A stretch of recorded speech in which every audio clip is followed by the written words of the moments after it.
यावर जे सड आहेत, जे भात कापून सड राहिले ते आपल्याला कट करायचे आहेत.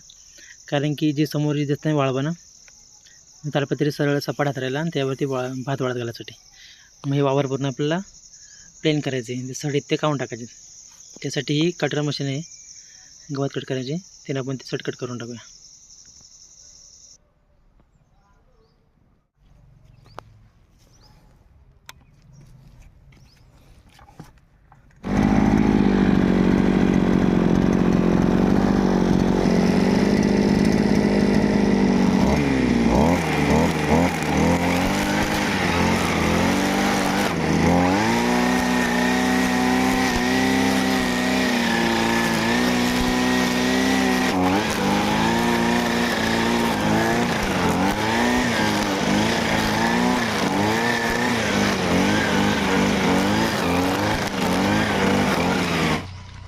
अशा प्रकारे संपूर्ण वावरातलं आपण सड कट करून टाकलेलं आहे.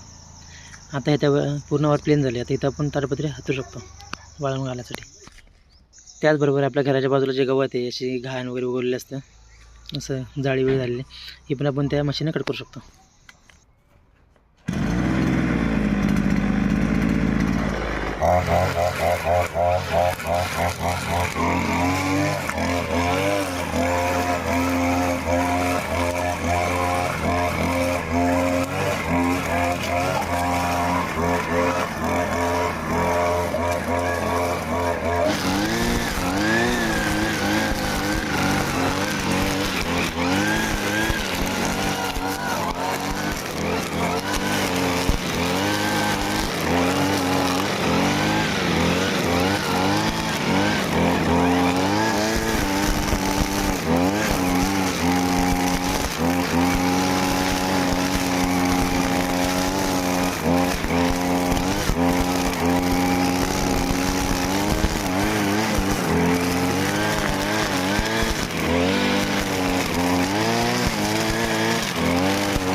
हे बघा 5 मिनटापूर्वी हे असंही गवत आहे आणि 5 मिनिटांनंतर बघा लगेच पूर्ण क्लीन.